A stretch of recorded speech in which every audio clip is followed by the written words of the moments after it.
Exode 13. L'Éternel parla à Moïse et dit : Consacre-moi tout premier-né parmi les enfants d'Israël. Tant des hommes que des animaux, il m'appartient. Moïse dit au peuple : Souvenez-vous de ce jour où vous êtes sortis d'Égypte, de la maison de servitude, car c'est par sa main puissante que l'Éternel vous en a fait sortir. On ne mangera point de pain levé. Vous sortez aujourd'hui dans le mois des épis. Quand l'Éternel t'aura fait entrer dans le pays des Cananéens, des Héthiens, des Amoréens, des Héviens et des Jébusiens, qu'il a juré à tes pères de te donner, pays où coule le lait et le miel, tu rendras ce culte à l'Éternel dans ce même mois.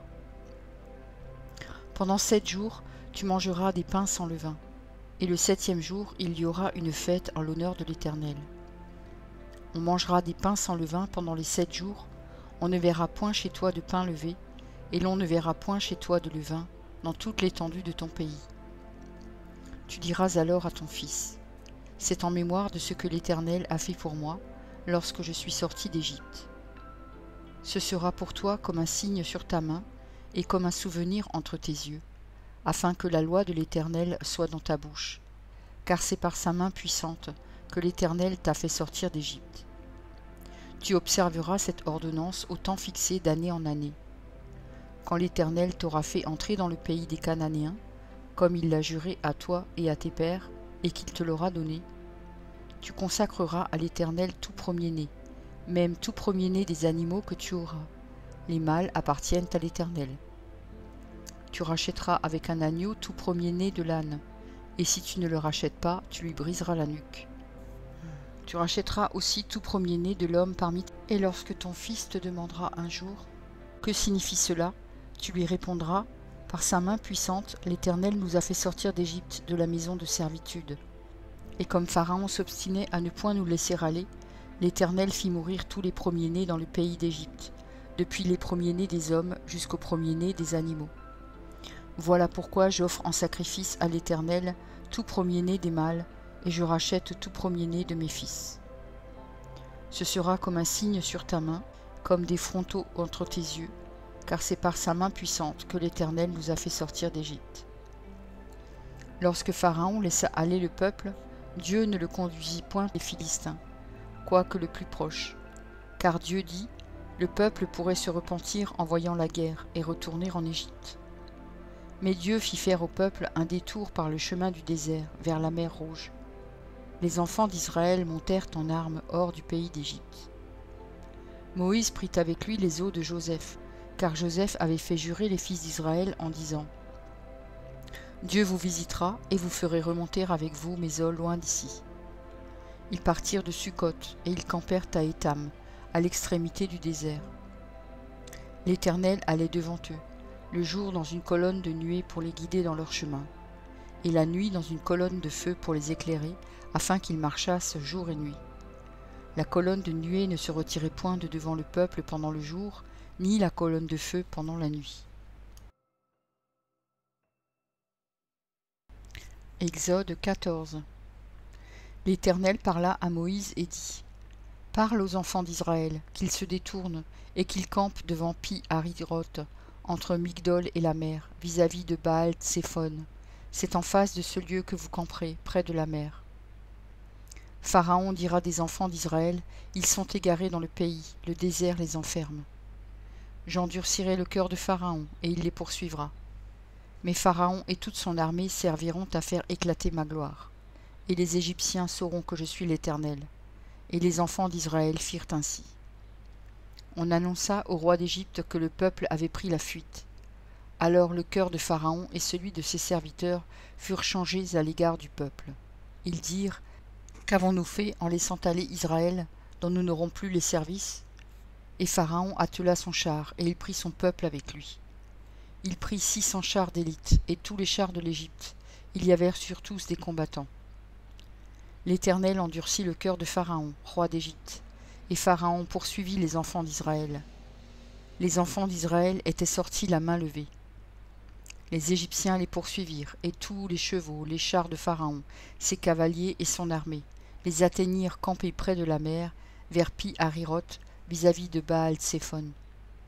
Pharaon approchait, les enfants d'Israël levèrent les yeux, et voici, les Égyptiens étaient en marche derrière eux, et les enfants d'Israël eurent une grande frayeur, et crièrent à l'Éternel. Ils dirent à Moïse, n'y avait-il pas des sépulcres en Égypte, sans qu'il fût besoin de nous mener mourir au désert? Que nous as-tu fait en nous faisant sortir d'Égypte? N'est-ce pas là ce que nous te disions en Égypte? Laisse-nous servir les Égyptiens, car nous aimons mieux servir les Égyptiens que de mourir au désert. Moïse répondit au peuple, ne craignez rien, restez en place et regardez la délivrance que l'Éternel va vous accorder en ce jour. Car les Égyptiens que vous voyez aujourd'hui, vous ne les verrez plus jamais. L'Éternel combattra pour vous, et vous, gardez le silence. L'Éternel dit à Moïse, pourquoi ces cris? Parle aux enfants d'Israël, et qu'ils marchent. Toi, lève ta verge, étends ta main sur la mer, et fends-la, et les enfants d'Israël entreront au milieu de la mer à sec. Et moi, je vais endurcir le cœur des Égyptiens, pour qu'ils y entrent après eux. Et Pharaon et toute son armée, ses chars et ses cavaliers, feront éclater ma gloire. Et les Égyptiens sauront que je suis l'Éternel, quand Pharaon, ses chars et ses cavaliers auront fait éclater ma gloire. L'ange de Dieu qui allait devant le camp d'Israël partit et alla derrière eux, et la colonne de nuée qui les précédait partit et se tint derrière eux. Elle se plaça entre les camps des Égyptiens et le camp d'Israël. Cette nuée était ténébreuse d'un côté, et de l'autre elle éclairait la nuit. Et les deux camps n'approchèrent point l'un de l'autre pendant toute la nuit. Moïse étendit sa main sur la mer, et l'Éternel refoula la mer par un vent d'Orient, qui souffla avec impétuosité toute la nuit. Il mit la mer à sec, et les eaux se fendirent. Les enfants d'Israël entrèrent au milieu de la mer à sec, et les eaux formaient comme une muraille à leur droite et à leur gauche. Les Égyptiens les poursuivirent, et tous les chevaux de Pharaon, ses chars et ses cavaliers, entrèrent après eux au milieu de la mer. À la veille du matin, l'Éternel, de la colonne de feu et de nuée, regarda le camp des Égyptiens, et mit en désordre le camp des Égyptiens. Il ôta les roues de leurs chars, et en rendit la marche difficile. Les Égyptiens dirent alors, « Fuyons devant Israël, car l'Éternel combat pour lui contre les Égyptiens. » L'Éternel dit à Moïse, « Étends ta main sur la mer, et les eaux reviendront sur les Égyptiens, sur leurs chars et sur leurs cavaliers. » Moïse étendit sa main sur la mer, et vers le matin, la mer reprit son impétuosité, et les Égyptiens s'enfuirent à son approche. Mais l'Éternel précipita les Égyptiens au milieu de la mer. Les eaux revinrent et couvrirent les chars, les cavaliers et toute l'armée de Pharaon, qui était entrée dans la mer après les enfants d'Israël, et il n'en échappa pas un seul. Mais les enfants d'Israël marchèrent à sec au milieu de la mer, et les eaux formaient comme une muraille à leur droite et à leur gauche.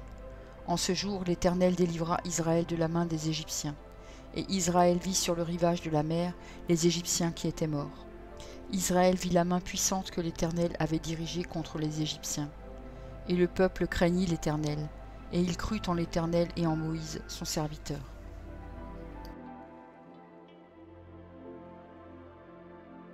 Exode 15. Alors Moïse et les enfants d'Israël chantèrent ce cantique à l'Éternel. Ils dirent, « Je chanterai à l'Éternel, car il a fait éclater sa gloire. Il a précipité dans la mer le cheval et son cavalier. L'Éternel est ma force et le sujet de mes louanges. C'est lui qui m'a sauvé. Il est mon Dieu, je le célébrerai. Il est le Dieu de mon Père, je l'exalterai. L'Éternel est un vaillant guerrier. L'Éternel est son nom. Il a lancé dans la mer les chars de Pharaon et son armée. Ses combattants d'élite ont été engloutis dans la mer Rouge. Les flots les ont couverts. Ils sont descendus au fond des eaux comme une pierre. Ta droite, ô Éternel, a signalé sa force. Ta droite, ô Éternel, a écrasé l'ennemi. Par la grandeur de ta majesté, tu renverses tes adversaires. Tu déchaînes ta colère. Elle les consume comme du chaume. Au souffle de tes narines, les eaux se sont amoncelées. Les courants se sont dressés comme une muraille. Les flots se sont durcis au milieu de la mer. L'ennemi disait, « Je poursuivrai, j'atteindrai, je partagerai le butin.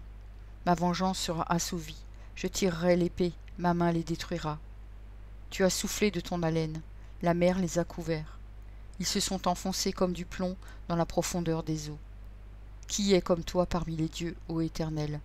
Qui est comme toi magnifique en sainteté, digne de louange, opérant des prodiges? Tu as étendu ta droite, la terre les a engloutis. Par ta miséricorde, tu as conduit, tu as délivré ce peuple. Par ta puissance, tu le diriges vers la demeure de ta sainteté. Les peuples l'apprennent et ils tremblent. La terreur s'empare des Philistins. Les chefs d'Édom s'épouvantent.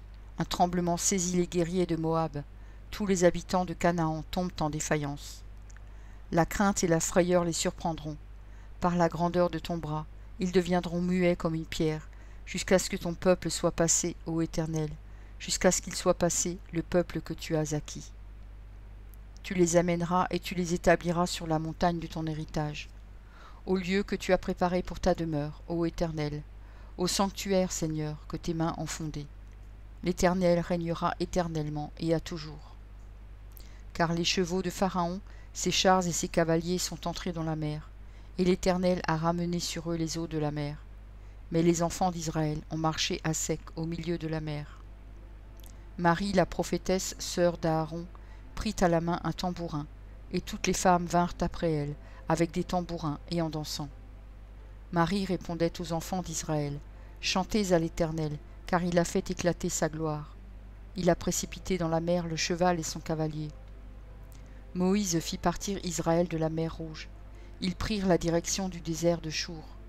Et après 3 journées de marche dans le désert, ils ne trouvèrent point d'eau. Ils arrivèrent à Mara, mais ils ne purent pas boire l'eau de Mara parce qu'elle était amère. C'est pourquoi ce lieu fut appelé Mara. Le peuple murmura contre Moïse en disant, « Que boirons-nous » Moïse cria à l'Éternel. Et l'Éternel lui indiqua un bois qu'il jeta dans l'eau. Et l'eau devint douce.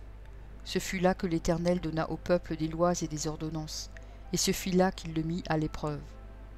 Il dit, « Si tu écoutes attentivement la voix de l'Éternel, ton Dieu, si tu fais ce qui est droit à ses yeux, si tu prêtes l'oreille à ses commandements, et si tu observes toutes ses lois, je ne te frapperai d'aucune des maladies dont j'ai frappé les Égyptiens, car je suis l'Éternel qui te guérit. » Ils arrivèrent à Élim, où il y avait 12 sources d'eau et 70 palmiers. Ils campèrent là, près de l'eau. Merci pour ton écoute. Je t'encourage à écouter encore la parole du Seigneur. J'ai pris un engagement avec lui et je publierai tous les jours un verset. Si j'en oublie un jour, j'en ferai 2 le lendemain. De ton côté, tout ce que tu as à faire, c'est de t'abonner à cette chaîne. Et s'il te plaît, n'oublie pas le pouce bleu. Et si tu veux me laisser un gentil commentaire, c'est aussi apprécié. Pour écouter la suite, clique simplement sur la vidéo du jour suivant, en haut à gauche. Que Dieu te bénisse.